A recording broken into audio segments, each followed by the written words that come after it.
من البيان ما لم يعلم، فسبحان الذي لا يحصى امتنانه باللسان ولا بالقلم. نشهد أن لا إله إلا الله وحده لا شريك له، ونشهد أن سيدنا وحبيبنا ومولانا محمدا عبده ورسوله الذي أرسله بالحق بشيرا ونذيرا وداعيا إلى الله بإذنه وسراجا منيرا. فقد قال الله تعالى في كلامه المجيد وفرقانه الحميد: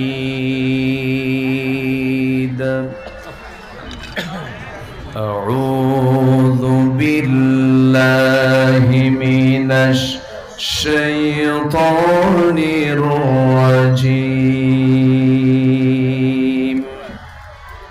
بسم الله الرحمن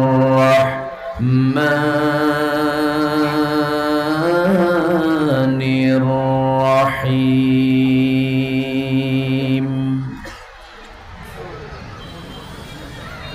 إنما المؤمنون الذين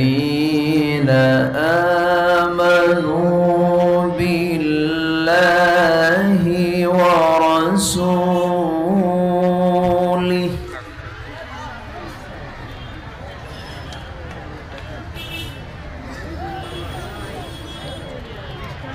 ورسوله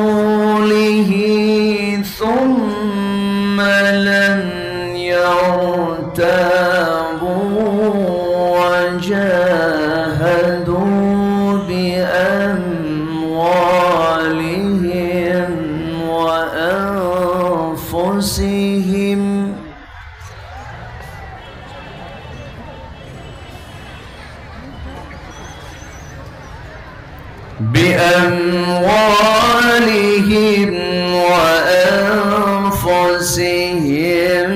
في سبيل الله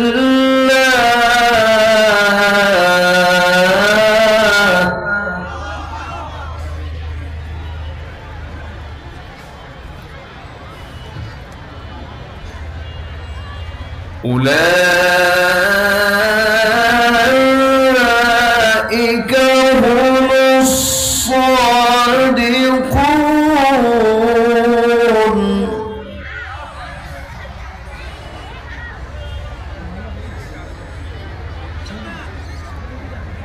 قل أتعلمون الله بدينكم والله يعلم ما في السماوات وما في الأرض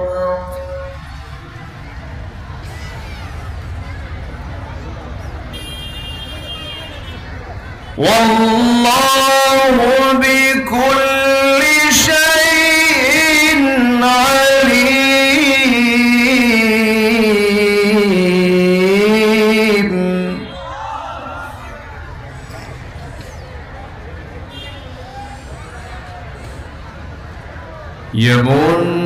يمنون عليك أن أسلموا قل تمنوا علي إسلامكم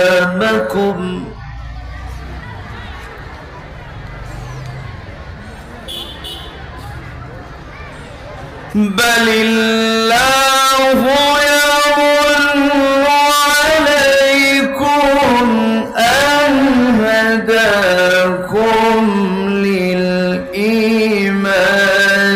إن كنتم صادقين.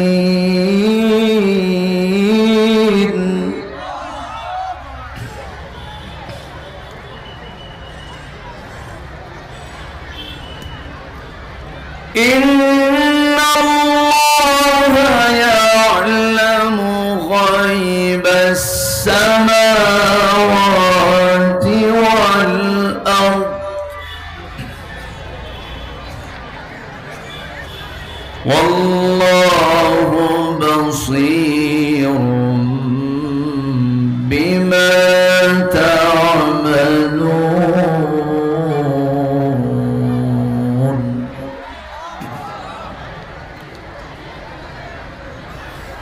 الله أكبر. بسم الله الرحمن الرحيم.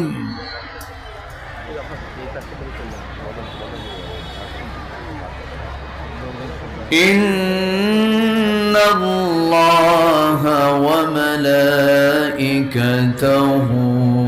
يصلون على النبي يا أيها الذين آمنوا صلوا عليه وسلموا تسليما. اللهم صل على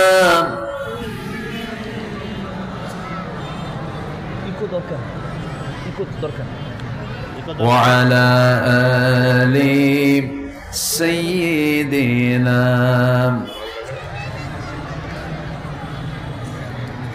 একটু মোহাব্বত দিয়ে নবীর প্রেমে মাতোয়ারা হয়ে জবান খুলে জোরালো কণ্ঠে সবাই বলুন আল্লাহুম্মা সাল্লি আলা সাইয়্যিদিনা মাওলানা মুহাম্মদ ওয়া আলা আলি সাইয়্যিদিনা। সবাই বলুন বালাগাল উলা বিকামালিহি কাশাফাত তুজা বিজামালিহি হাসনাত জামিউ খিসালিহি সাল্লু। سورة يوسف بدار حكمة لقمان ما قارئ قرآن باري يهدي لساد ما بلغ العلا.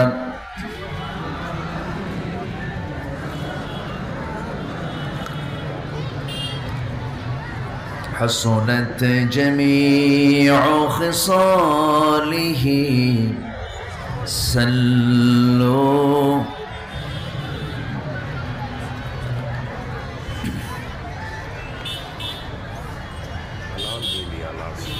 খুলনা অঞ্চলের যশোর জেলার বাঘারপাড়া উপজেলার বাগডাঙ্গা ইসলামী সমাজ কল্যাণ পরিষদ, সমাজ কল্যাণ সমিতি এবং এলাকাবাসীর উদ্যোগে আয়োজিত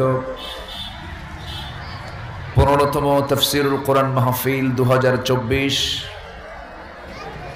13ই ফেব্রুয়ারিতে অনুষ্ঠিত বাগডাঙ্গা হাই স্কুল ময়দানে অনুষ্ঠিত আজকের এই মহৎ আয়োজনের সম্মানিত সুযোগ্য সভাপতি জনাব ডক্টর জালাল উদ্দিন,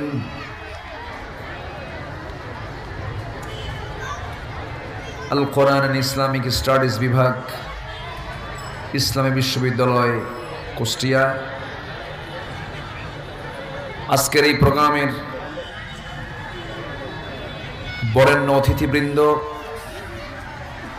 বিশেষ করে আমার পূর্বে কথা বলেছেন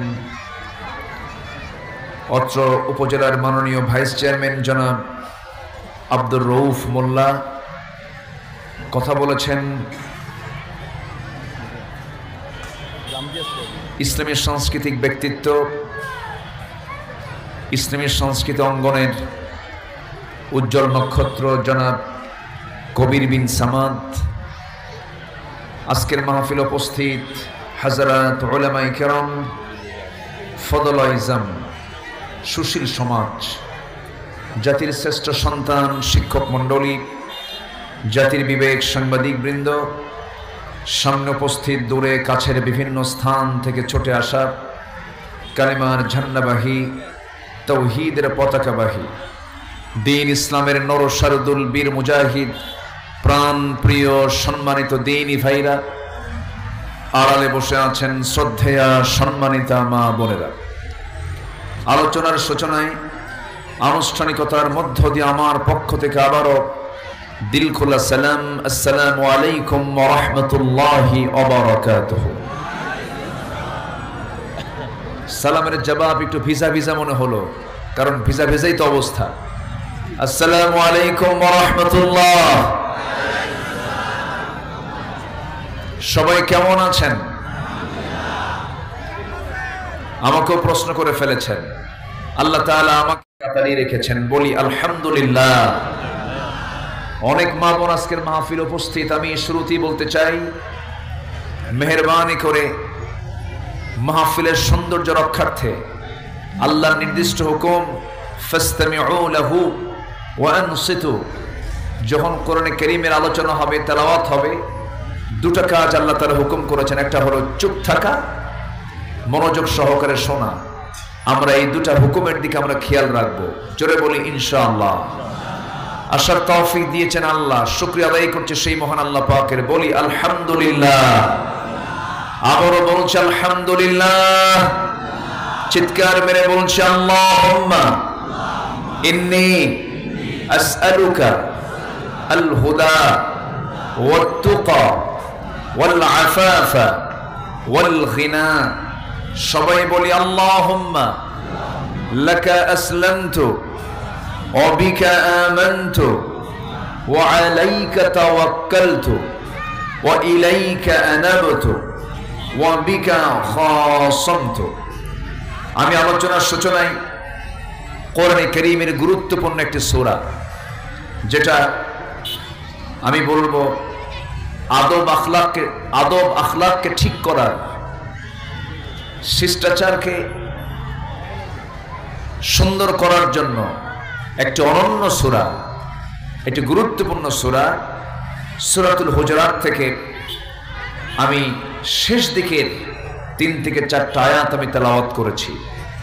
এই আয়াতগুলোকে সামনে রেখে আমি প্রতিকূল আবহাওয়ায় বলবো, কারণ একটু আমরা বৃষ্টির আভাস আমরা লক্ষ্য করছি, কিছু ফোঁটাও পড়ছে।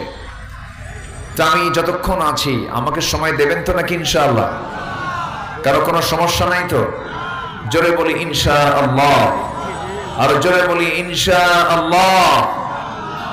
সম্মানিত হাজিরিন, আসুন সেই জায়গায় চলে যাই যে জায়গা থেকে আমি তেলাওয়াত দিয়ে শুরু করেছি। সূরাতুল হুজুরাত। সূরাতুল হুজুরাত এটা মাদানী সূরা, 49 নম্বর সূরা, এবং এর মোট আয়াত সংখ্যা হলো 18। আমি 15 থেকে 18 এই 4টি আয়াতে কারিমে আমি তেলাওয়াত করেছি। এবং এই সূরার নামকরণ করা হয়েছে হলো 4 নম্বর আয়াতকে সামনে রেখে। 4 নম্বর আয়াতের ভিতরে আল্লাহ তাআলা হুজুরাত শব্দটা প্রয়োগ করেছেন। আল্লাহ রাব্বুল আলামিন বলেন, ইন্নাল্লাযীনা ইউনাদুনাকা মিন ওয়ারাইল হুজুরাতি আকসারুহুম লা ইয়াকিলুন। জোরে বলি আল্লাহু আকবার। মিন ওয়ারাইল হুজুরাত, এই হুজুরাত থেকে আল্লাহ তাআলা এই সূরার নামকরণ করেছেন। এই সূরার নাযিলের প্রেক্ষাপট হলো, আমার নবীর সামনে 2 জন সাহাবী, সবাই এই 2 জন সাহাবীর নাম বললেই চিনে ফেলবেন। খুব দামি 2 জন সাহাবী, যারা দুনিয়াতে বসে জান্নাতের সংবাদ পেয়েছেন।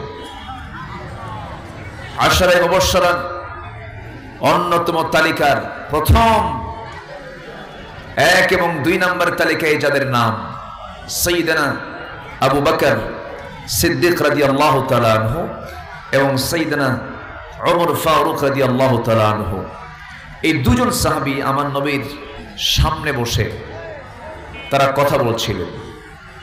তো দুজনের কনভারসেশন, তাদের বাক্যালাপের মাঝে হঠাৎ করে তাদের কথার আওয়াজটা আমার নবীর চাইতে বেশি উঁচু হয়ে যায়, বড় হয়ে যায়, বুলন্দ হয়ে যায়।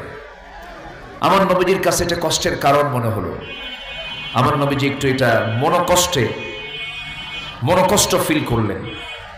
তার কাছে এটা একটু বিরক্তিকর মনে হচ্ছিল। তো আমার আল্লাহ, আমার রাসূলের কাছে যদি কোনো কিছু যদি বিরক্তিকর মনে হয়, আমার আল্লাহ কি সহ্য করতে পারবেন? আসতে বলবেন না, পারবেন? পারবেন না। আল্লাহ রাব্বুল আলামিন সঙ্গে সঙ্গে আয়াত নাযিল করলেন, ইয়া আইয়ুহাল্লাযীনা আমানু লা তারফাউ আসওয়াতাকুম ফাওকা সাওতিন নবী ولا تجهروا له بالقول كجهر بعضكم لبعض أن تحبط أعمالكم وأنتم لا تشعرون। জোরে বলুন আল্লাহু আকবার। ঈমানদারেরা, তোমরা তোমাদের আওয়াজ কি নবীর আওয়াজের চাইতে বড় করো না। এমন ধরনের আচরণ যদি তোমরা করে ফেলো, তোমাদের জীবনে অর্জিত যত আমলগুলো আছে সমস্ত আমলগুলো কাট হয়ে যাবে, নিষ্ফল হয়ে যাবে, মূল্যহীন হয়ে যাবে। এই আয়াতটা যেদিন নাযিল হয়েছে সেই দিন থেকে শুরু করে নিয়ে মৃত্যুর দিন পর্যন্ত আমার নবীর সামনে সাইয়েদনা ওমর ফারুকের মতো মানুষ উচ্চ আওয়াজে, জোর গলায়, একটু বড় করে কোনোদিন একটা বারের জন্য কথা বলেন নাই।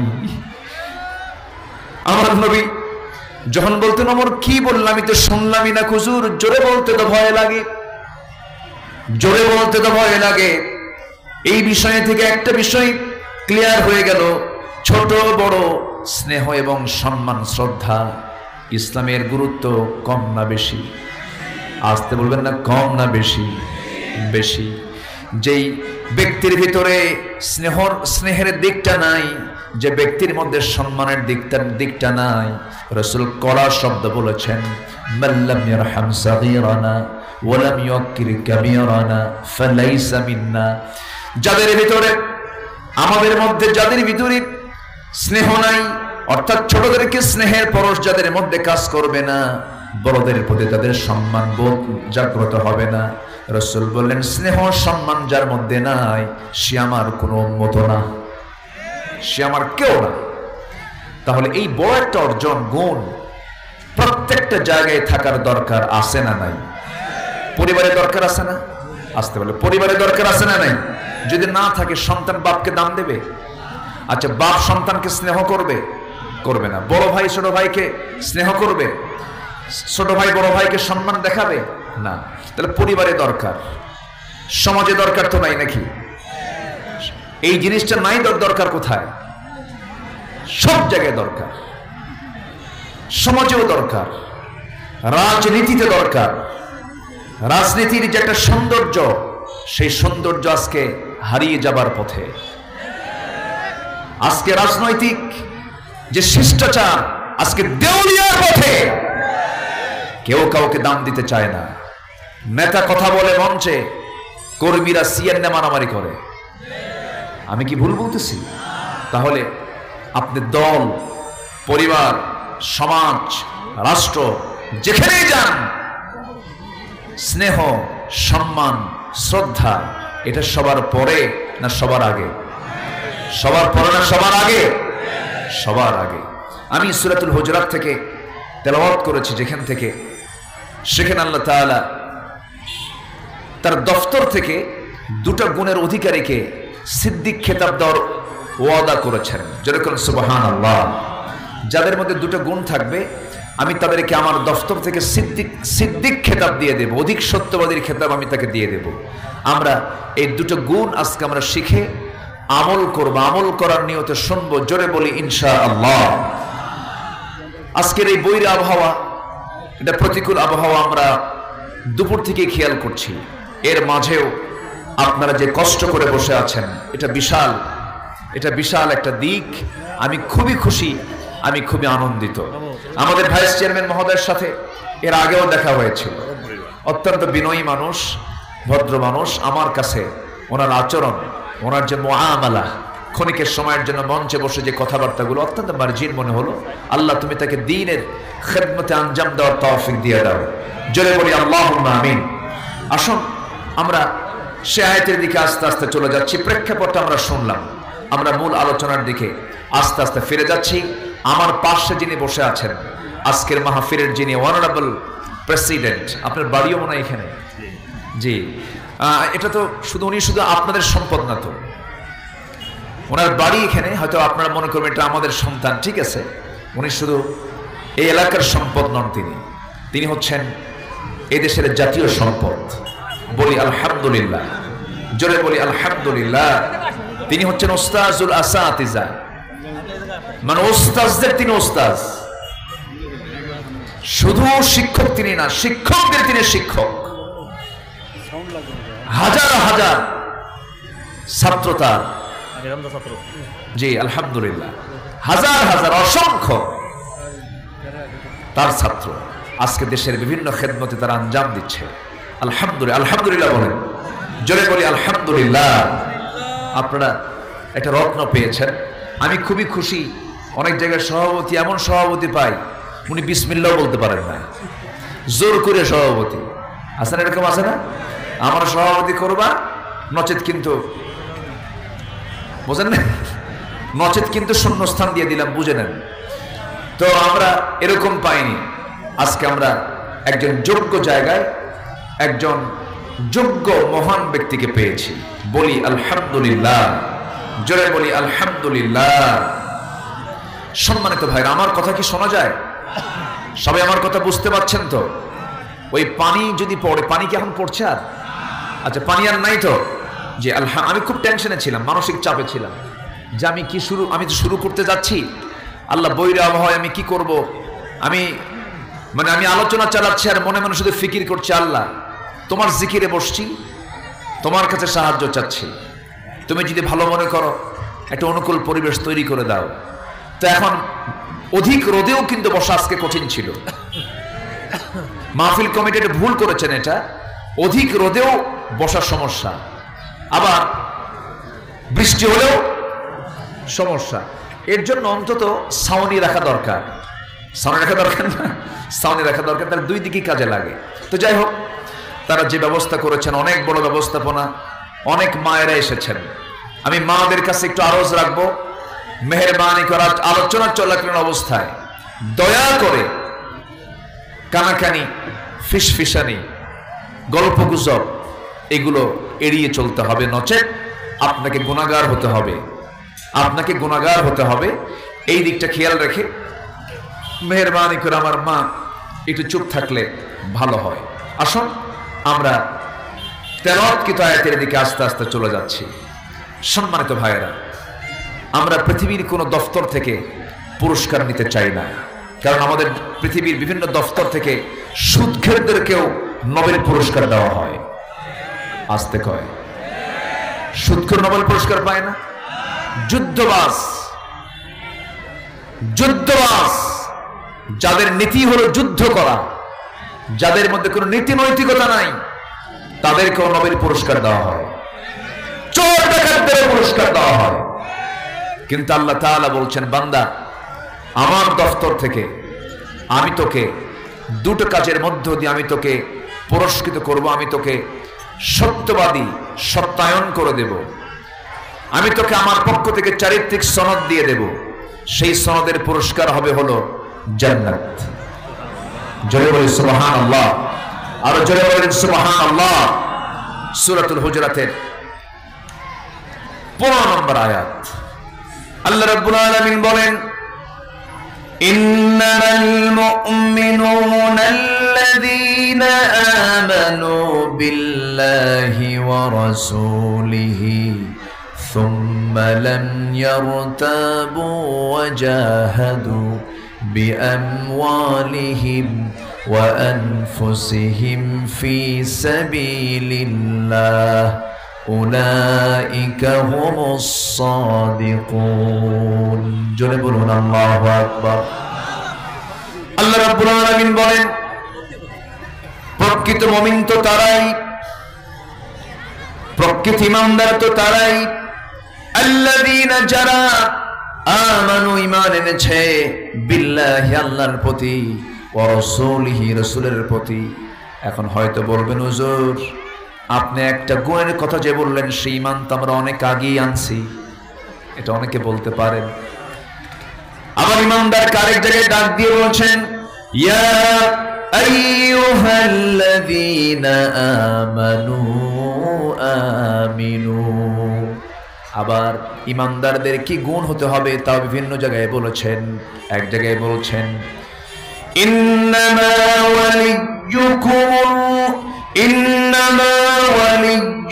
ওয়ালিয়্যুকুমুল্লাহু ওয়া রাসূলুহু والذين آمنوا الذين يقيمون الصلاة ويؤتون الزكاة وهم راكعون জোরে বলুন আল্লাহু আকবার। ঈমানদার কারা? আল্লাযীনা যারা ঈমান এনেছে, নামাজ কায়েমের সংগ্রাম করেছে, যাকাত যারা আদায় করেছে, রুকুকারীর সঙ্গে যারা রুকু করেছে। কিন্তু আমাদের দেশে যত ঈমানদার আছে অধিকাংশ ঈমানদার নামাজি না বেনামাজি? হ্যাঁ, ভালো করে বলতে হবে কিন্তু, নামাজি না বেনামাজি? আচ্ছা, আমার দেশে মুসলমান বেশি না অমুসলিম বেশি? মুসলিম বেশি, অমুসলিম কম। আচ্ছা, নামাজি বেশি না বেনামাজি বেশি? বেনামাজি বেশি। তাহলে যে মুসলিম তাকে তো ঈমানদার বলা যায় নাকি? হ্যাঁ, বলা তো যায়। আমি ঈমানদার বললাম ঠিক আছে, কিন্তু আল্লাহ তাআলা বলছেন কোন ঈমানদার? যারা নামাজ কায়েম করে, যারা যাকাত আদায় করে, যারা রুকু করে সঙ্গে রুকু করে। কোন ঈমানদার?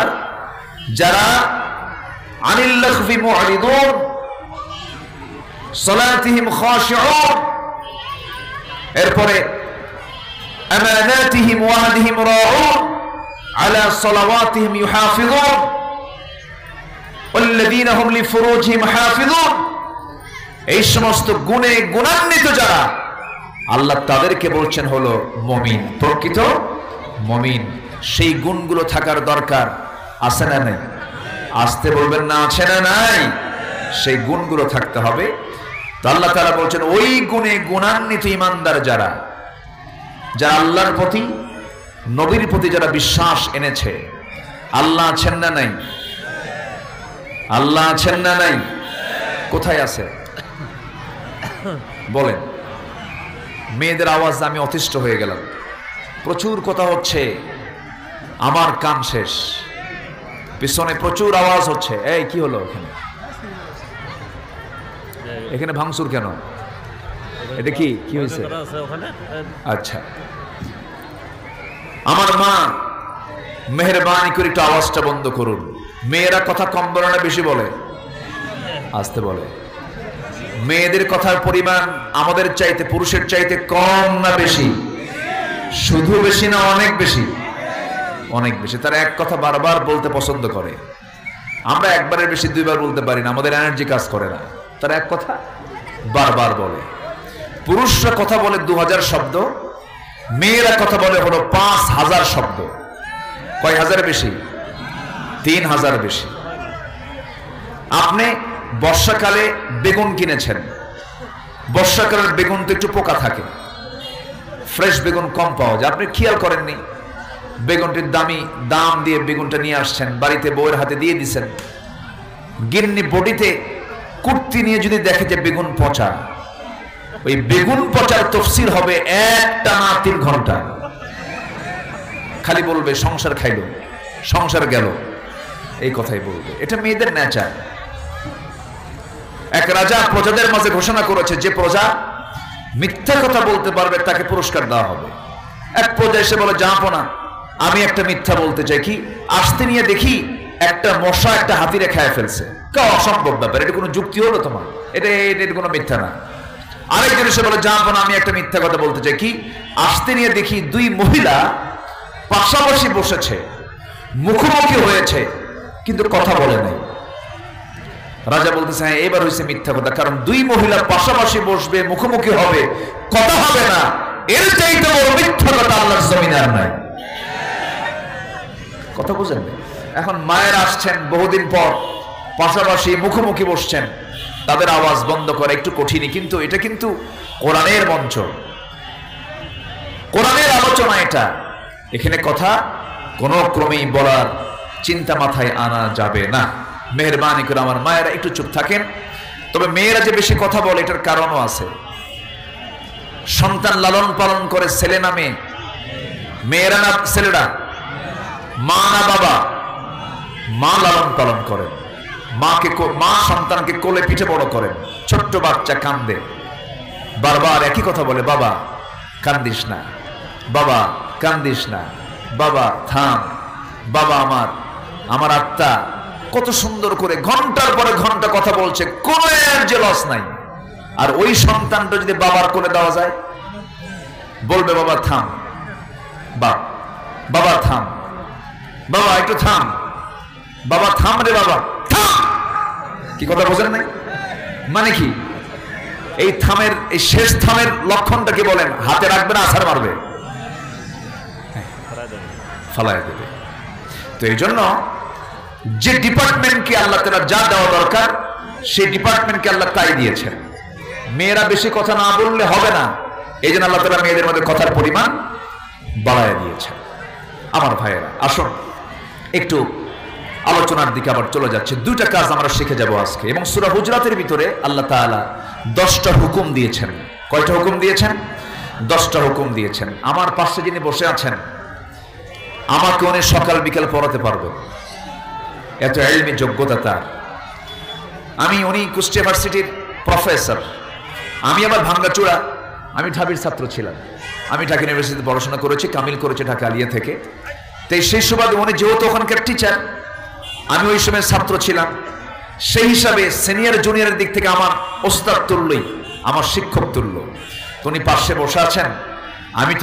আমি চেষ্টা করি আমার সারা জীবন আমি কখনো অযাচিত, অপ্রয়োজনীয়, অতিরিক্ত, অপ্রাসঙ্গিক কোনো কথা আমার এই জানা মতে আমার সুস্থ মস্তিষ্কে আমি 25-26 বছরের মাহফিলের ইতিহাসে বলেছি আমার মনে নেই। অনেকেই কথা বলে ভাইরাল হওয়ার লক্ষ্যে অনেক এলো পাতাড়ি বক্তব্য দেন। যদি এমন নিয়তে কেউ কিছু করে থাকেন, এটার জবাব দিতে হবে আদালতে, আখিরাতে, ঠিক কিনা? কারণ এটা কোরআনের মঞ্চ, এখানে কথা বলতে হবে মেপে চিন্তা করে। আল্লাহ তাআলা সেই কথাগুলো যেন বলার তৌফিক আমাদের দেশের সমস্ত আলোচকদের মাঝে দিয়ে দেন। জোরে বলি আল্লাহুম্মা আমিন। যেন কেমন যেন আমার কাছে মনে হচ্ছে এই মাহফিল অঙ্গনে কিছু দুষ্ট লোকের পদচারণা শুরু হয়েছে। আসতে বলবেন না? আছে না নাই? কিছু দুষ্টের পদচারণা হয়েছে, যাদের আলোচনার ভিতরে মূল কোরআন এবং হাদিসের কোনো রস খুঁজে পাওয়া যায় না। আছে না? এরকম আছে না? নাচানাচি করে, তারপরে মঞ্চ ওঠে, মানে হাসির বাক্স বানায় ফেলে। না, কোরআনের আলোচনা যখন রাসূল করতেন, সাহাবা কেরামদের ভিতরে প্রতিক্রিয়া হতো দুই রকম। সেটা হলো তারা চুপচাপ থাকতেন, আরেকটা হলো আওয়াজ হতো না, কিন্তু চোখের কোনা বেয়ে বেয়ে টপ টপ করে পানি পড়তো। সাহাবীরা কাঁদতেন, আমার নবীজি বয়ান করতেন। আর আরেকটা প্রতিক্রিয়া হলো আল খুতবাতুন নারিয়াহ, আগুন ঝরানো বক্তব্য যখন রাসূল দিতেন, সাহাবা কেরামদের রক্ত টকবক করত। এই দুটা প্রভাব আমার নবীর বক্তৃতার মধ্যে ছিল। সম্মানিত ভাইয়েরা, তাহলে আমরা দুটো আমল শিখে যাব আজকে। আমরা ইমান তো আনছি, ঠিক আছে, আমার দেশে তো বহু ইমানদারও আছে, নামই ইমান আলী। নাম কি? ইমান আলী, কিন্তু নামাজি পড়ে না। নাম কিন্তু ঠিক আছে, ইমান আলী। নাম হলো রমজান আলী। রমজান মাস আসে, দুপুরবেলা ভাত খায়। নাম হলো বাদশামিয়া, ভিক্ষা করে খায়। নাম হলো আতর আলী, গোটা গায়ে গাজার গন্ধ। নাম হলো হিম্মত আলী, সাইকেলের চাকা বাস চলে শীত হয়ে পড়ে যায়। আমার বন্ধুগণ, নাম দিয়ে তো কোনো কাম হবে না, বংশ দিয়ে কোনো লাভ হবে না। বংশ দিয়ে যদি নাজাত পাওয়া যেত, আবু লাহাব আমার নবীর বংশের মানুষ, কুরাইশ বংশের মানুষ, আমার রাসূল আবু লাহাব কুরাইশ বংশের মানুষ, সে তো জান্নাত পাওয়ার কথা, জান্নাত পাবে না। কারণ তার মধ্যে কি নাই? আস্তে কথা, তার মধ্যে কি নাই? আবু তালেব যদিও কাফের ছিলেন, ভদ্র কাফের, নবীর বিরুদ্ধে কখনো যান নাই, বিরুদ্ধচারণ করেন নাই, বরং আমার নবীর পিতৃব্যের ভূমিকা পালন করেছেন, বিয়ের দায়িত্ব পালন করেছেন, ব্যবসাগুলো শিখিয়েছেন, ভাষাগুলো শিখিয়েছেন। শিবে আবু তালেবের রাসূলকে বাঁচাতে গিয়া 3.5 বছর তিনি জেল খেটেছেন। এত কষ্টগুলো করার পরেও আবু তালেব দুনিয়া থেকে বেঈমান হয়ে বিদায় নেওয়ার কারণে আবু তালেবের মতো ভদ্র মানুষটাও সে জান্নাত না জাহান্নাম? কি নাই তার মধ্যে? আসতে বলবেন না, কি নাই তার মধ্যে? ইব্রাহিম আলাইহিস সালাতু ওয়াস সালাম ক্বালা ইন্নী জাইলুকা লিন-নাসি ইমামা, হে ইব্রাহিম, আমি তোমাকে গোটা মানব মণ্ডলের নেতা করেছি। মিল্লাত আবিকুম ইব্রাহিম, মিল্লাতের জন্য আমি তোমাকে পিতা বানিয়ে দিয়েছি। এত সম্মান, এত বড় পদ পাওয়ার পরেও, এত বড় ব্যক্তি হওয়ার পরও তিনি তার বাপকে পর্যন্ত জান্নাতে নিতে পারবেন না। কারণ কি নাই? আসতে বলো, কি নাই? ঈমান নাই। আমার বন্ধুগণ, নূহ আলাইহিস সালাতু ওয়াস সালাম আল্লাহর পয়গম্বর ছিলেন, তার স্ত্রী বেঈমান ছিল, নিজের স্ত্রী হওয়ার পরও তাকে জান্নাত নিতে পারবেন না। লূত আলাইহিস সালাতু ওয়াস সালাম, তার স্ত্রী বেঈমান ছিল, জান্নাতে নিতে পারবেন না। নূহ আলাইহিস সালাতু ওয়াস সালাম তার সন্তানকে মহাপ্লাবনের পূর্বে যখন বলেন, কেনান আমার দিকে আয়, আমার নৌকায় তুই চলে আয়, বড় মহাপ্লাবন হয়ে যাবে, তখন সে বলল, না, ওই যে পাহাড় আছে, আমি ওই দিকে যাব না। ইন্নাহু লাইসা মিন আহলিক।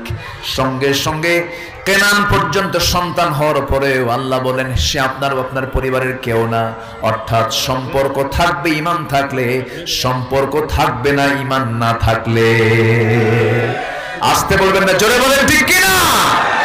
ঈমান আছে, সম্পর্ক আছে, ঈমান নাই, আসতে কোন কেন সম্পর্ক নাই। আমার দেশে একই বাবা 4 সন্তান, একই মায়ের 4 সন্তান, 4জন 4 দল করে। যখন যে দল ক্ষমতায় আসে, সেই সরকারের দলীয় ভাইটা 3 ভাইকে বলে, ভাই চিন্তা করো না, আমি আছি 5 বছর, তোমাদেরকে আমি দেখে নেব। এরা বলে, ঠিক আছে ভাই তুই চালা, আমরা যখন ক্ষমতায় আসবো তখন আমরা তোকে দেখে নেব। আছে কিনা? আসতে বলে, আছে না নাই? এইরকম চরিত্র যাদের, তারাই হলো মুনাফিক। আছে না নাই? এই চরিত্র যাদের স্পোর্টিং ক্লাবের মতো মোহামেডান থেকে আবাহনী, আবাহনী থেকে মোহামেডান, যাদের পেশা হলো দল চেঞ্জ করা, তাদের ঠিকানা হলো কষ্ট পাচ্ছেন? ইমানদার কি তার নীতি চেঞ্জ করে, তার চরিত্র পাল্টায়? ইমানদারের চরিত্র থাকে একটা, ইমানের চরিত্র। কিসের চরিত্র? ইমানের চরিত্র। কষ্ট পাচ্ছেন আপনারা?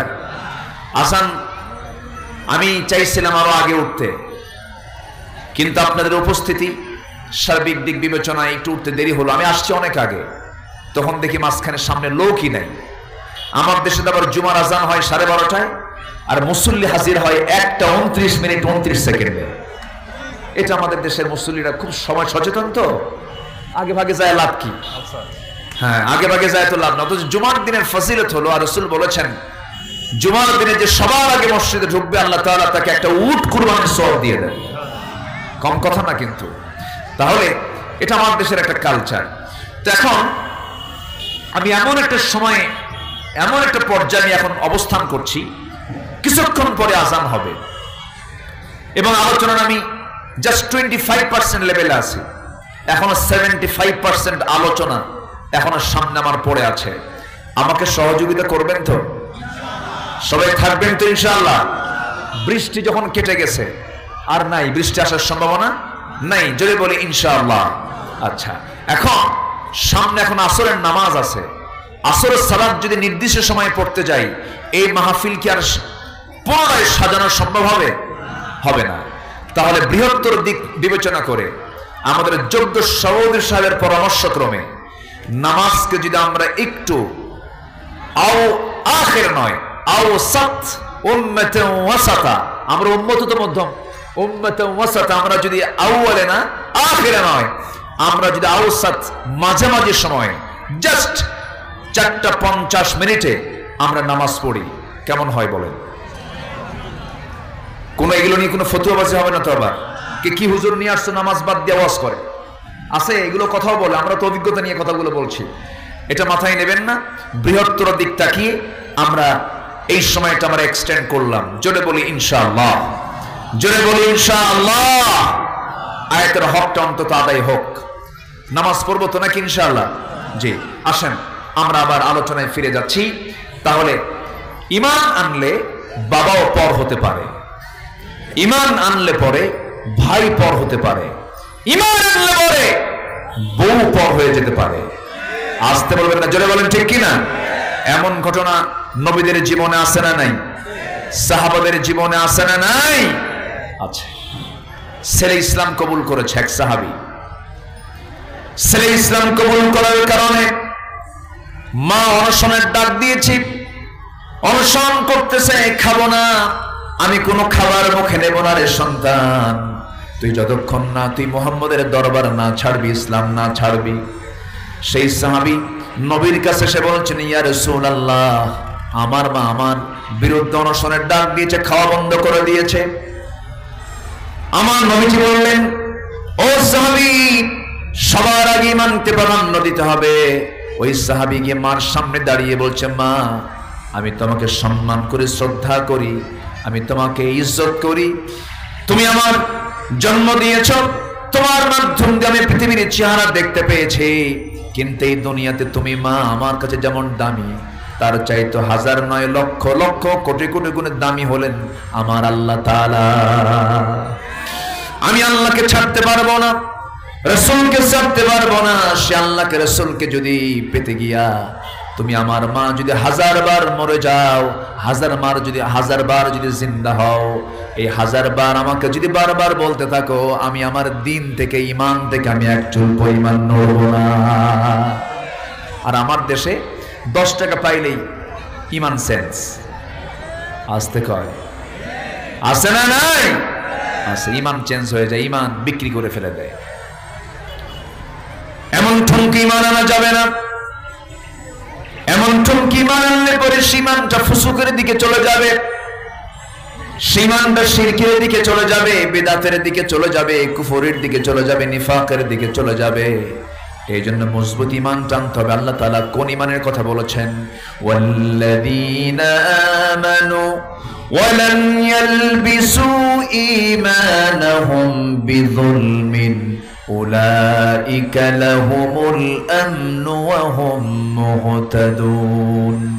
ঈমান যারা আনবে এবং যারা ঈমানকে জুলুমের দ্বারা আচ্ছাদন করবে না, জুলুম আই শিরক, শিরকের দ্বারা যারা আচ্ছাদন করবে না, আল্লাহ তাআলা বলছেন ওই সমস্ত বান্দাগুলো নিরাপত্তা পেয়ে যাবে, তারাই হেদায়েত প্রাপ্ত বান্দা হয়ে যাবে আমার। এই জন্য ঈমান টেনেছি। ঈমানের ক্যান্সার আছে না নাই বলেন? মানুষের দেহের যেমন ক্যান্সার আছে, ঈমানের কিছু ক্যান্সার আছে। ঈমানকে ক্যান্সার আক্রান্ত করা যাবে না।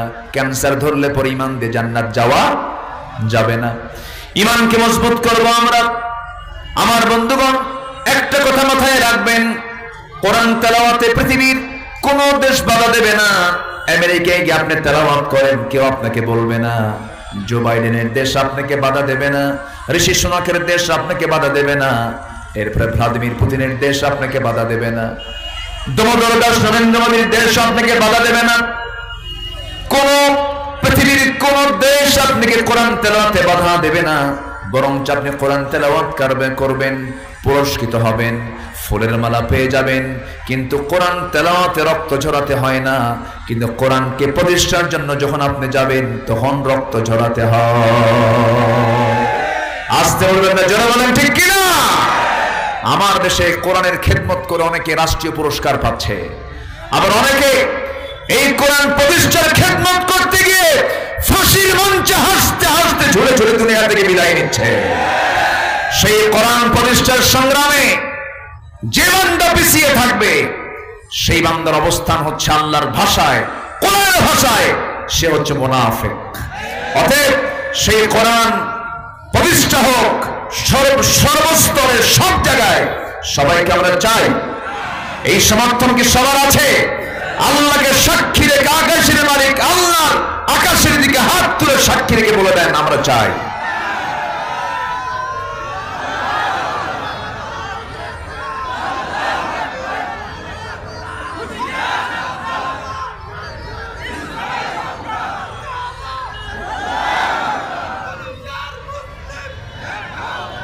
আল্লাহ কবুল করুন। জোরে বলি আমিন, আরো জোরে আমিন, আরো জোরে আমিন। ভাইরে, আল্লাহর সৃষ্টির হলো দুই পিঠ। আল্লাহর সৃষ্টির কয় পিঠ? দুই পিঠ। একটা হচ্ছে ইহকাল, আর একটা কি পরকাল। আমরা কোন পিঠে আছি? ইহকালের পিঠে আছি আমরা। আরেকটা পিঠ পড়ে আছে, সেটা হচ্ছে পরকাল। পরকাল তাদের জন্য নাই যাদের হিসাব নাই। মানুষ ছাড়া আরো প্রাণী পৃথিবীতে আছে না নাই? আমাদের চাইতে আকারে বড়, ওজনে বড়, শক্তিতে বড়, আমাদের চাইতে শক্তিশালী প্রাণী আছে না নাই? তিনি জল এবং স্থল দুই ভাগের ভিতরে সবচাইতে বড় প্রাণীর নাম হলো কি? তিমি মাছ। যে তিমি মাছের ওজন হলো 120 টন। যে তিমির হার্টের ওজন, শুধু হার্ট, অনলি হার্টের ওজন হলো 600 কেজি। কেউ তো সুবহানাল্লাহ কইলেন না। হার্টের ওজন কত?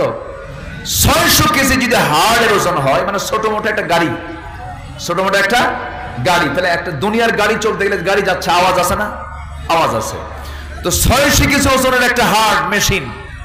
এই হার্ট যে হৃদস্পন্দন হয় প্রতি মিনিটে 8 থেকে 10 বার, এই তিমির হার্টের যে হৃদস্পন্দন, হার্টের যে স্পন্দন, যে আওয়াজটা হয় যখন তিনি কোন অঞ্চলে যায়, এই আওয়াজটা 3 থেকে 4 মাইল দূর থেকে শোনা যায়। যেরকম সুবহানাল্লাহ। এত বড় প্রাণী হওয়ার পরেও মরার পরে কি তার কোনো পরকাল আছে? আস্তে পরকাল আছে? নাই। ওর এই কালই শেষ, এই পিঠেই শেষ। কিন্তু আমাদের জন্য আরেকটা পিঠ আছে, সেটা হলো কি? পরকাল। তো আমরা চলবো কি ওই তিমি, এরপরে গরু, ছাগল, ভেড়া, সিংহ, এদের মতো করে।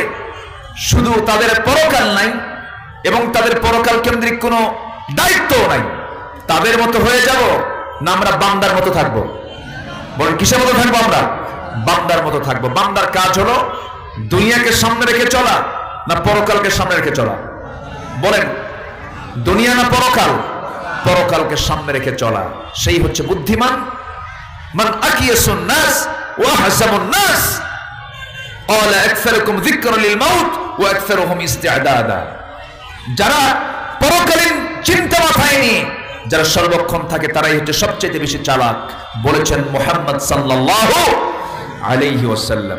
সম্মানিত ভাইয়েরা, ঈমান এনেছি, মাথায় রাখতে হবে আমার শত্রু আমার পরিবার হতে পারে, আমার শত্রু আমার ভাই হতে পারে, আমার শত্রু আমার প্রতিবেশী হতে পারে, আমার শত্রু আমার এলাকাবাসী হতে পারে, আমার শত্রু আমার কাছে কোনো একটা ব্যক্তি হতে পারে। কিন্তু যত কিছু হোক না কেন, ঈমান কি কখনো হারা যাবে? ঈমান কি কখনো বাদ দেওয়া যাবে? যাবে না। অনেকের কাছে চিন্তা কি জানেন? দুই দিকেই থাকবো, আল্লাহ খুশি থাক, শয়তানও বেজার না হোক। এই টাইপের কিছু লোক আছে না নাই? মানে মসজিদে নামাজ পড়ি, হোটেলে গিয়েও মদ খাই, আল্লাহ খুশি হোক, শয়তান আবার বেজার করার কি দরকার? ও তো একটা পদে আছে, ওরে আবার অসন্তুষ্ট করার কি দরকার? এরকম চাহিদা অনেকের আছে না নাই বলেন তো? ওই লোকের মতো এক বেচারে গেছে কোরবানির আগে জুমার নামাজ পড়ার জন্য, কোরবানির আগের জুম্মা নামাজ পড়ার জন্য গেছে। তো খুতবা ইমাম সাহেব কিসের খুতবা দেয়? সেই খুতবায় কোরবানির। তো কোরবানির তাৎপর্য শীর্ষক আলোচনায় এত গুরুত্বপূর্ণ বয়ান দিছে খতিব কোরবানির উপরে। এই চোর চিন্তা করলো, সে বেচারি চোর, সে চিন্তা করলো এত সুন্দর খুতবা কোরবানির তাৎপর্য নিয়ে, জীবনে তো বহু গুনাহ করছি, কোরবানি দিয়ে এই গুনাহগুলো আমার মিটাই নিতে হবে। সে ভাবতেছে আমি কোরবানি দেব। করছে কি? গরু এখন চুরি করে আনতেছে। কিসের নিয়তে? আস্তে কিসের নিয়তে বলেন? কোরবানির নিয়তে। তো গরু চুরি করে আনতেছে মসজিদের সামনে দিয়ে ফজরের সময়। ওযু করার জন্য ইমাম সাহেব বাইরে আসতেছেন, দেখে ফেলছেন যে একজনের হাতে গরু। কে এত রাতে গরু? কোথায় গেছিলে তুমি? এই গরু পাইলা কোথায়? হুজুর আপনার জন্যই তো, আমি তো এই গরু আনতাম না, আপনার জন্যই আনছি। কেন? আপনার খুতবা শুনে আমি মুগ্ধ হয়ে গেছি। কারণ কোরবানির যে সওয়াব, পশমে পশমে একটা করে নেকি, আমার জীবনে কত গুনাহ আছে, এই গুনাহগুলো তো আমার অন্তত আমার জীবন থেকে মাইনাস করার জন্য কোরবানি দেওয়া দরকার। তো গরু পাইছো কোথায়? হুজুর চুরি করে আনছে। তো চুরি করে আনছো গরু, আমি কি চুরি করতে বলছি নাকি? কোরবানি কি চুরি করে আনলে কুরবানি হবে? তাই হুজুর আমি জানি, আপনি এটা বলবেন যে চুরি করা কুরবানি তো হবে না, চুরি করা পশু দিয়ে কোরবানি দিলে তো হবে না, এটা আমিও জানি যেটা হবে না হয়তোবা। কিন্তু আমি চিন্তা করলাম, আমি যোগ বিয়োগ করে দেখি কোরবানি দেওয়ার সওয়াব আর চুরি করার গুনাহ প্লাস মাইনাসে মাইনাস, মাঝখান থেকে আমার সওয়াব না হলেও গোশত খাওয়া তো বোনাস। এরকম হিসাব কষা কিছু সুযোগ সন্ধানী ইমানদার নামে চালিয়ে দিচ্ছেন এমন কিছু বদমাইশ মুনাফিক সমাজে আছে না নাই? আসতে বলবেন না আছে না নাই? কিন্তু আল্লাহর বক্তব্য হচ্ছে ফামান ইয়াকফুর বিত-তাগুত ওয়া ইউমিন বিল্লাহ, আগে তাগুতের কাফের হও, এরপর ঈমান আনো। কার উপরে? আসতে বলবেন না কার উপরে? আগে তাগুতগুলোকে ছেড়ে দাও। সমাজে সুদ আছে না নাই? সুদের পক্ষের লোক আছে না নাই? তারা সুদকে প্রতিষ্ঠা করতে চায়। সুদের, জুয়ার, মদের, পতিতাবৃত্তির কারবার যশোর জেলায় আছে না নাই? ওরা কি কখনো চাবে এই জমিন আল্লাহর দিন কায়েম হোক? মদ বিক্রি হয় বছরে গোটা বিশ্বে $1600 বিলিয়ন। পতিতাবৃত্তি বার্ষিক বিশ্বব্যাপী তাদের লেনদেন হয় প্রায় $400 বিলিয়ন। কম্পিউটার গেমস, এগুলো লেনদেন হয় বছরে বিশ্বব্যাপী প্রায়, বৈশ্বিক বাণিজ্য হয় প্রায় $54 বিলিয়ন। এরকম করে অবৈধ আরো যে বিজনেস গুলো আছে সবগুলোকে এক জায়গায় করলে মিলিয়ে দাঁড়ায় বছরে $2685 বিলিয়ন। এই যে $2685 বিলিয়ন যে বিজনেস চলছে আন্তর্জাতিক ভাবে মদ, জুয়া, পতিতা, আকাম কুকামের পিছনে, আপনি বলেন তো এই দেশে এই সমস্ত অপকর্মের যারা প্রতিনিধি, ওরা কি কখনো চাবে এই জমিনে মদ বন্ধ হোক, সুদ বন্ধ হোক, জেনা বন্ধ হোক, পতিতাবৃত্তি বন্ধ হোক? এরা চাবে? তো ওরা চাবে না। আপনি কি চান না এই জমিন আল্লাহর দিন কায়েম হোক? আপনারা চান না? সবাই চান না? তা আপনি চাচ্ছেন, ওরা চাচ্ছে না। এই যে চাচ্ছেন আর ওরা চাচ্ছে না, এর মধ্যে অবশ্যই সংঘর্ষ, এর মধ্যে অবশ্যই দ্বন্দ্ব, এর মধ্যে অবশ্যই লড়াই আছে না নাই? যারা লড়াই খুঁজে পাওয়ার পথ পান না, যারা বাতিলের বিরুদ্ধে অন্যায় করার প্ল্যাটফর্ম খুঁজে পান না, ওদের প্ল্যাটফর্ম হলো শয়তানের প্ল্যাটফর্ম। ঠিক কিনা? সম্মানিত ভাইয়েরা, সাহাবীরা কি করেছেন দেখেন। ঈমান এনেছেন। মা বলে খাবো না, সন্তানকে তুমি না খায় মরো, আমি ঈমান ছাড়ব না। সুবহানাল্লাহ বলবেন না? আমার নবীজি বদর যুদ্ধে রওনা দিবেন। নবীজি মক্কা থেকে কোথায় গেছেন? এটা জোরে বলেন, কোথায় গেছেন? এগুলো জানা ইতিহাস। বলেন কোথায় গেছেন? মদিনায়। মদিনায় কি তিনি নানার বাড়িতে বেড়াতে গেছেন? রাসূলের নানার বাড়ি কোথায় বলেন? নবীর নানার বাড়ি জানেন না আপনারা? নবীর নানার বাড়ি কিন্তু মদিনা। বলেন নবীর নানার বাড়ি কোথায়? এই জন্য কিন্তু বলতেছি যে রাসূল যে মক্কা থেকে মদিনায় গেলেন, উনি কি নানার বাড়ি গেছেন? না, উনি মদিনায় চলে গেছেন হলো আল্লাহ তাআলার 1 নম্বর অর্ডার ছিল হিজরত করা। নাম্বার 2 হলো নবীর বিরুদ্ধে হত্যার হুলিয়া জারি করেছিল কুরাইশরা, আবু জাহেলরা। আমার নবী কারো বাড়িতে আগুন ধরায় দেন নাই। আমার নবীজি কোন লোকের গায়ে একটা আঁচড়ও লাগান নাই। আমার নবীজি তার মুখ থেকে কটু কথা বলে কাউকে মনে কষ্ট দিলেন না। যার জীবনের রেকর্ড হলো পৃথিবীতে একজন ব্যক্তির একটা কৌশল করে মিথ্যা কথা বলার ইতিহাস যার জীবনে নাই। সেই নবীজিকে হত্যার হুলিয়া জারি করে রাসূলকে যখন মদিনা মক্কা থেকে বের করে দেওয়ার যখন চূড়ান্ত সিদ্ধান্ত নেওয়া হলো, আমার নবীজি অত্যন্ত হিকমতের সাথে মক্কা থেকে তিনি বের হয়ে চলে আসলেন, হিজরত করলেন। কোথায়? আসতে বলবেন না কোথায়? উনি কি মদ চেয়েছিলেন সমাজে? উনি কি জেনা চেয়েছিলেন সমাজে? উনি কি সুদ চেয়েছিলেন সমাজে? আপনিও যদি আজকে বলেন আমরা এই সমাজে কোনো মদের বোতল দেখতে চাই না, জেনার কারবার দেখতে চাই না, সুদের কারবার দেখতে চাই না। আপনার অবস্থা সেই আমার নবীর পন্থায় হয়ে যাবে, ঠিক কিনা? সম্মানিত ভাইয়েরা, আমার নবীজি মক্কা থেকে মদিনায় চলে গেলেন। কিছু সাহাবী নবীর সাথে সাথে রওনা দিলেন। একজন সাহাবীর কথা আমিও যখন তার সিরাতটা যখন আমি টানি, আমার চোখে পানি চলে আসে। কি পরিমাণ তারা আল্লাহর দ্বীনকে গ্রহণ করে নিয়েছেন, কোটি কোটি না। আব্দুর রহমান ইবনে আওফ ছিলেন 6 থেকে বর্তমান সময়ে এই টাকার পরিমাণ দাঁড়ায় প্রায় 6 থেকে 7,000 কোটি টাকা। 6 থেকে 7,000 কোটি টাকার বিজনেস তিনি মক্কায় ফেলে, বউ রেখে, সন্তান রেখে, আত্মীয় স্বজন রেখে আমার নবীর সাথে তিনিও মদিনায় গিয়ে পাড়ি জমালেন। যেরকম সুবহানাল্লাহ, ওয়া ইয়াশরি নাফসাহু ইবতিগা মারদাতিল্লাহ। আমার নবীজি আব্দুর রহমানকে দেখে কেঁদে ফেললেন। বললেন, আব্দুর রহমান, তুমি অসহায়ের মতো, বউহারা, সন্তানহারা, সম্পদহারা, ব্যবসাহারা, এমন একটা লোকের মতো তুমি অসহায়ের মতো বসে আছো, তোমাকে দেখে আমি ঠিক থাকতে পারছি না। আব্দুর রহমান, তোমার কি কষ্ট হয় না? আব্দুর রহমান ইবনে আওফ, তার মুখে চুল পরিমাণ চিন্তার কোনো সাফ নেই। তিনি তার সুন্দর চেহারায় মুস্কি হাসি মেরে মক্কার ধনকুবের একজন আব্দুর রহমান ইবনে আওফ বলছেন, ইয়া রাসূলুল্লাহ, বউ হেরেছি, সন্তান হেরেছি, ব্যবসা হারিয়ে দিয়েছি, কিন্তু পাইছি কি জানেন? আল্লাহকে পাইছি, রাসূলকে পাইছি। আস্তে কোন সুবহানাল্লাহ, আর জোরে বলেন সুবহানাল্লাহ। আল্লাহ বলছেন, এই ঈমানটা তোর আন, এই ঈমানটা তোর আন, তোদের হাতে নেতৃত্ব চলে আসবে, তোদের হাতে ক্ষমতা চলে আসবে। ওয়াদাল্লাহুল লাযীনা আমানু মিনকুম ওয়া আমিলুস সালিহাত লা ইস্তাখলিফান্নাহুম ফিল আরদ। লামে তাকিদ, নুনে তাকিদ। আল্লাহ তাআলা বলছেন, তোদের হাতে আমি আল্লাহ খেলাফত দিয়ে দেব। জোরে করে সুবহানাল্লাহ। সম্মানিত ভাইরা, আমার নবীজি আব্দুর রহমান ইবনে আওফকে বললেন, আব্দুর রহমান, তোমার জন্য কিছু একটা করি। হুজুর, কিচ্ছু করা লাগবে না, আমি খুব ভালো আছি। কি না, দেখি তো আমি কি করা যায়, দেখি কি করা যায়। ইতিমধ্যে সামনে এক আনসার সাহাবী আসলেন। আনসার কারা? মক্কার না মদিনার? বলেন সবাই, একটু বলেন, একটু বলেন। মক্কার না মদিনার? মদিনার। জানা জিনিস বললেও না ভালো লাগে। জানেন তো সবাই কম বেশি, মুসলমান জানবই তো আমরা। আনসার হলো মদিনার, আর মুহাজির হলো মক্কার। মুহাজির হচ্ছে যারা হিজরত করে চলে গেছেন, আনসার যারা মুহাজিরকে সাহায্য করেছেন। তো আনসার সাহাবীর একজন সামনে দাঁড়ানো। রাসূল বলছেন, আনসার এইদিকে আসো।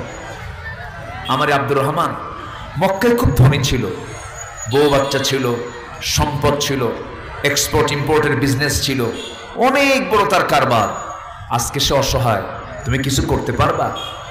সাহাবী এতটাই খুশি হলেন, আনসার সাহাবী। রাসূল বলছেন, হুজুর, আপনি বলতে দেরি, আমার দিতে দেরি হবে না, আমার কাছে দিয়ে দেন, আমার হাতে দিয়ে দেন। ঘোড়ার পিঠে উঠায়া নিলেন।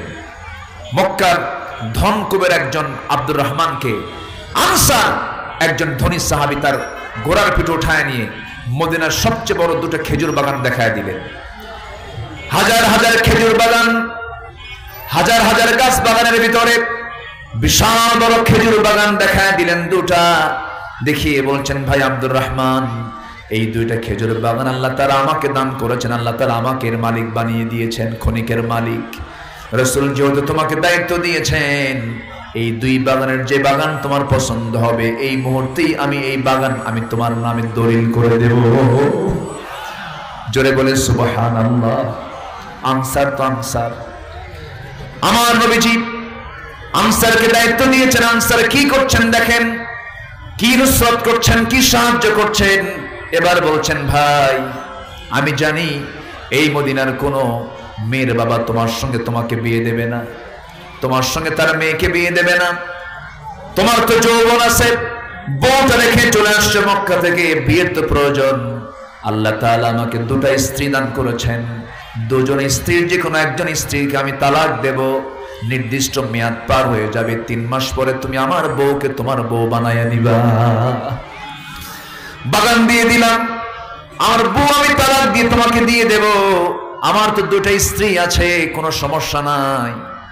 আব্দুর রহমান ইবনে আওফ এই আনসার সাহাবীর কথাগুলো শুনে চোখের পানি ফেলে ফেলে কেঁদে বলছে, ভাই রে, কলিজারে ভরে গেছে আমার, তোর বউ তালাক দিতে হবে না,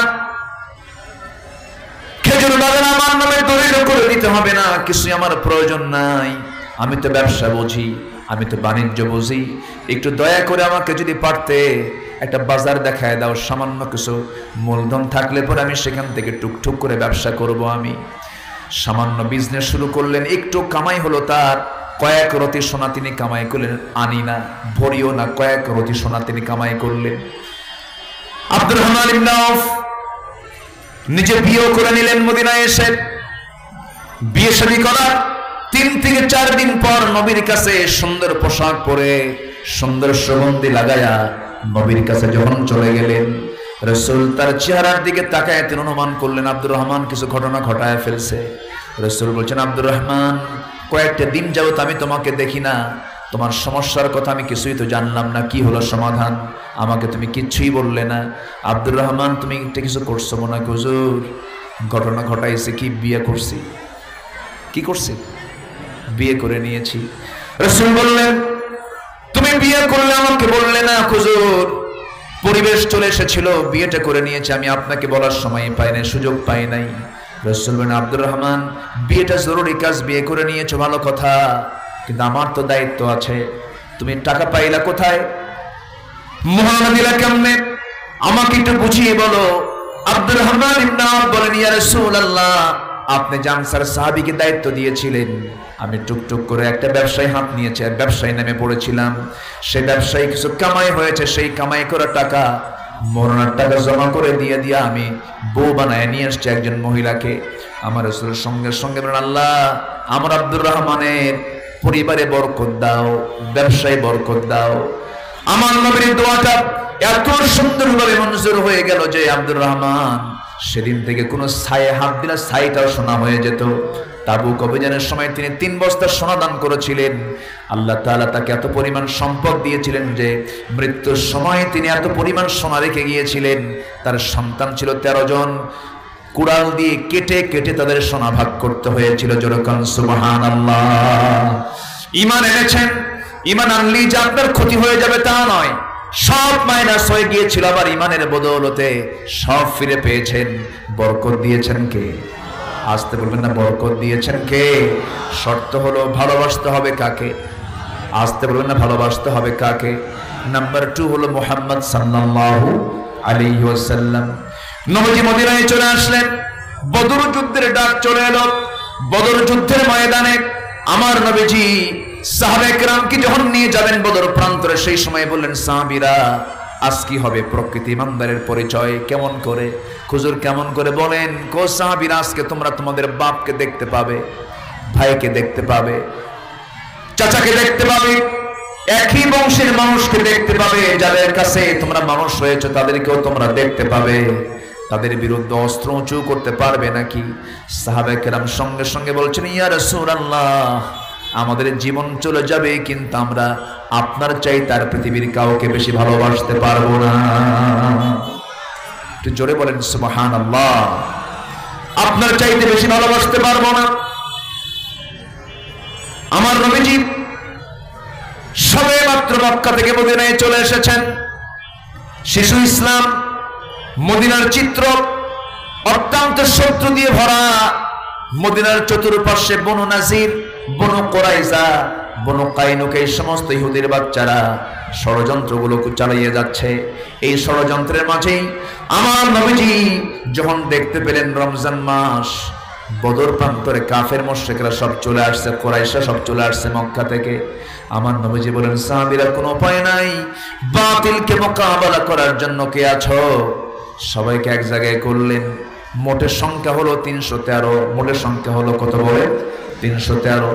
এই 313 জন সাহাবী যে যুদ্ধ করতে গেছেন, দূরের মানুষদের বিরুদ্ধে না কাছের মানুষদের বিরুদ্ধে? আসতে কয়, দূরের মানুষ না কাছের মানুষ?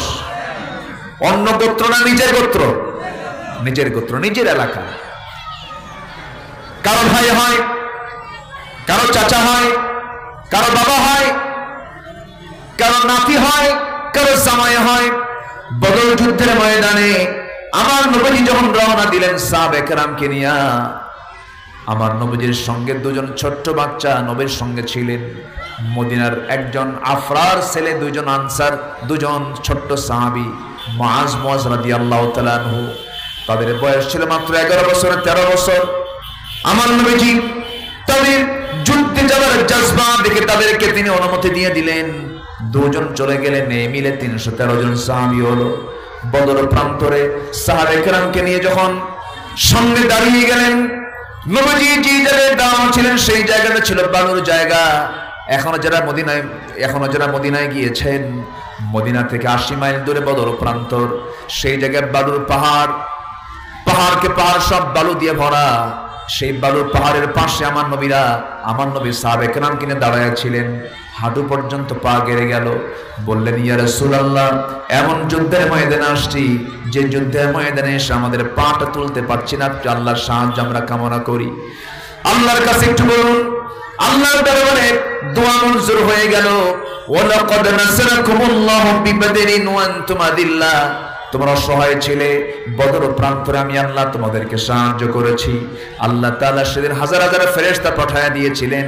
এই 313 জন সাহাবী যখন দেখলেন তাদের পাটা বালুর মধ্যে গেড়ে যাচ্ছে, আল্লাহ তাআলা আকাশে ঘন মেঘ জমা করলেন, এমন একটা বৃষ্টি দিয়ে দিলেন। বালুর জায়গাটা হলো শক্ত জায়গা, আর আবু জেহেলরা যেই দিকে দাঁড়ানো ছিল সেই জায়গাটা ছিল আঠাল মাটির জায়গা।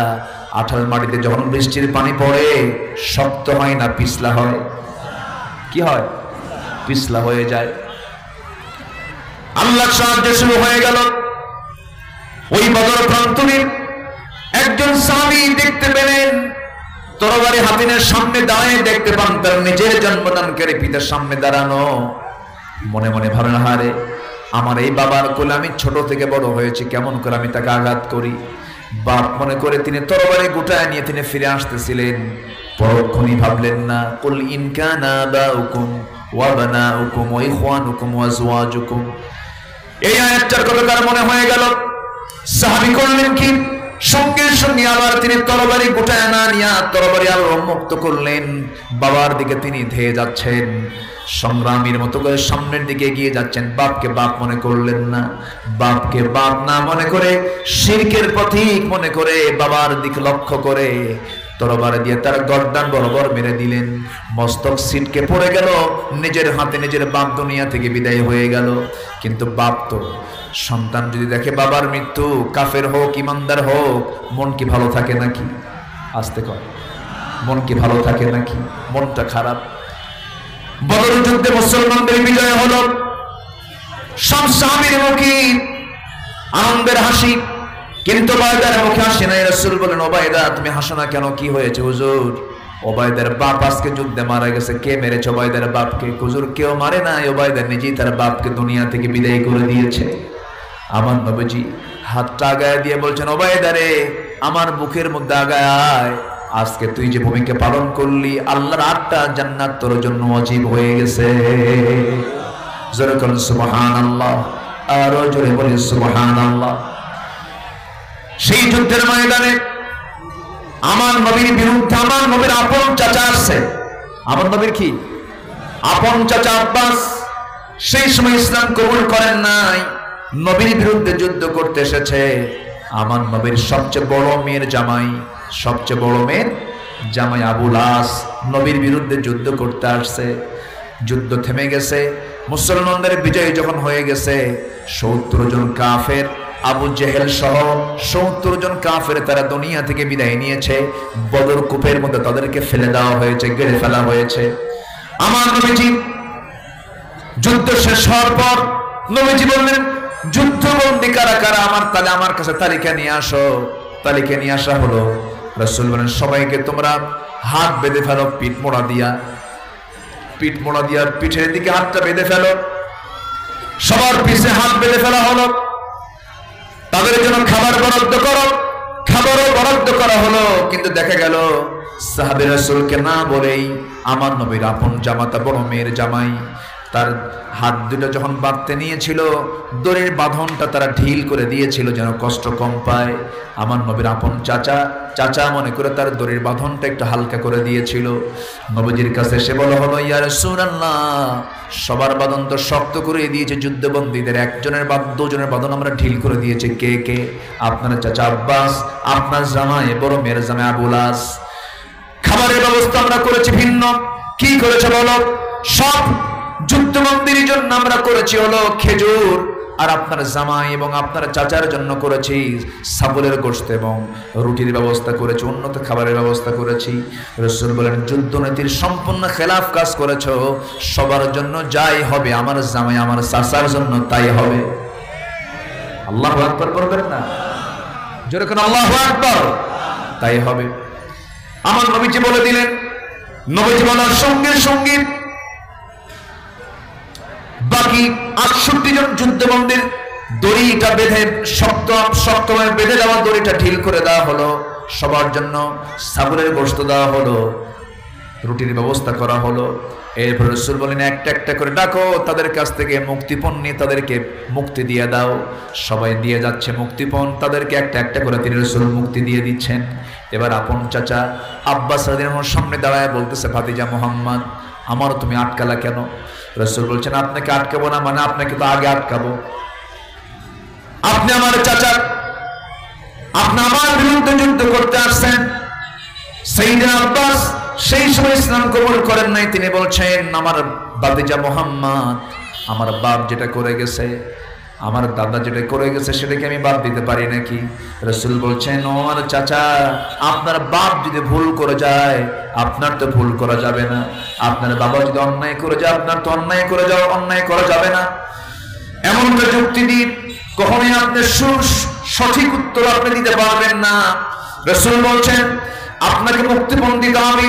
আব্বাস রাদিয়াল্লাহু আনহু বলছেন, ভাতিজা মুহাম্মদ, আমার বাড়িতে আমি কিছুই রেখে আসিনি, তোমার চাচির কাছে কিছুই নাই। রাসূল মুস্কি হাসি মেরে বলছেন, চাচা, সামান্য স্বার্থের জন্য, দুনিয়ার জন্য এত বড় মিথ্যা কথা বলার কি দরকার? কি হয়েছে বলেন, কি হয়েছে বলো বাবা। রাসূল বলছেন, আপনি আমার চাচি আম্মার কাছে আপনি কয়েকটা স্বর্ণের টুকরা রেখে এসেছেন।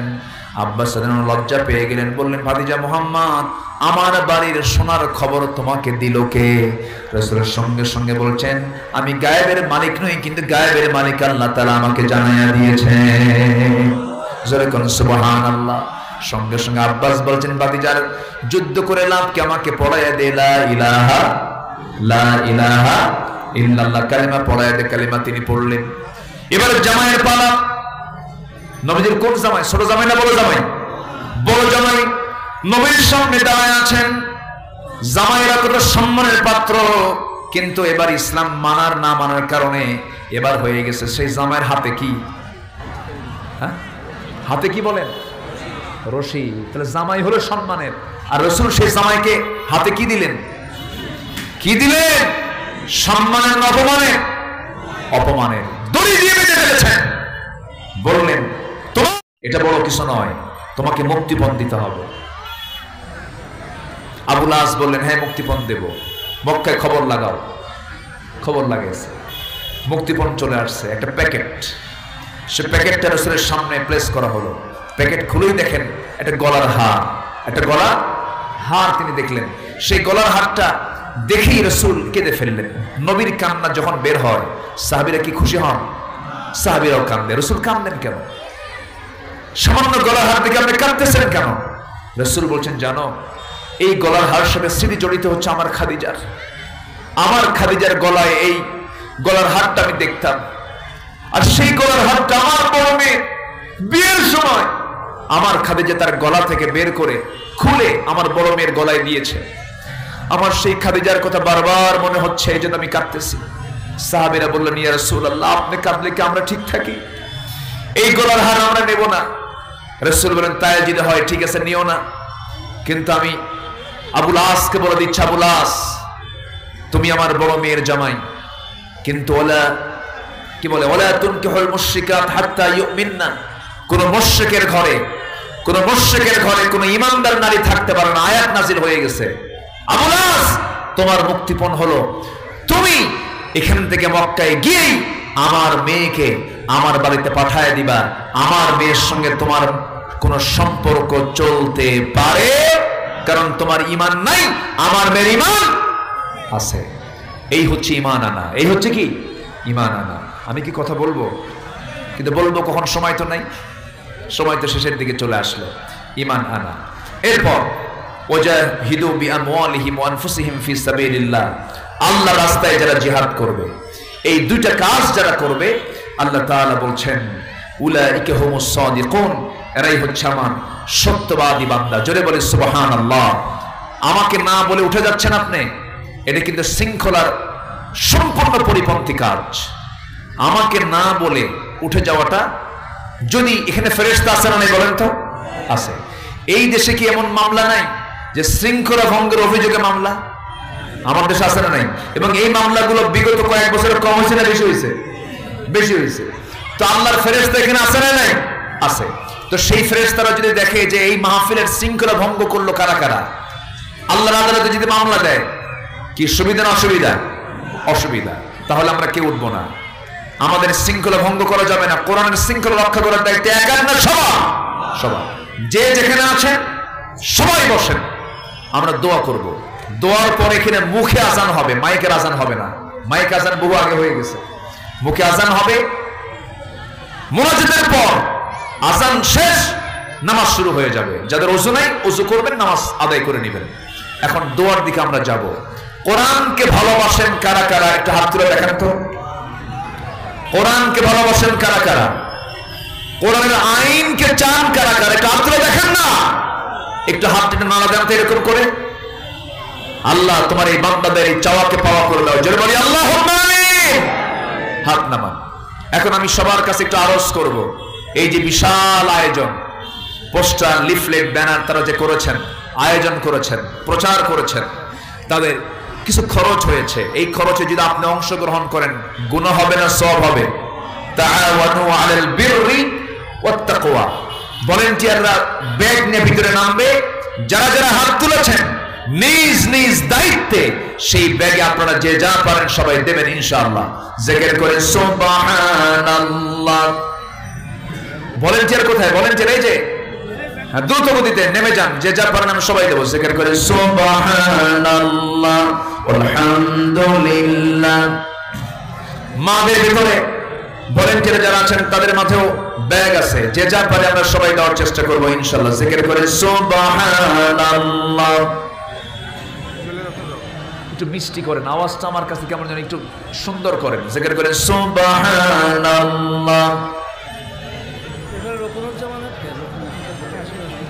কে কে? ও এখানে আছে আল্লাহ। এখন এখানে তো নাম নাই, এখন এখানে নাম তো আমি দেখিনি, বুঝে নাই। আচ্ছা, এখন আসর নামাজ পড় না, আসর নামাজ পর এখানে একজন শিল্পী আসবেন।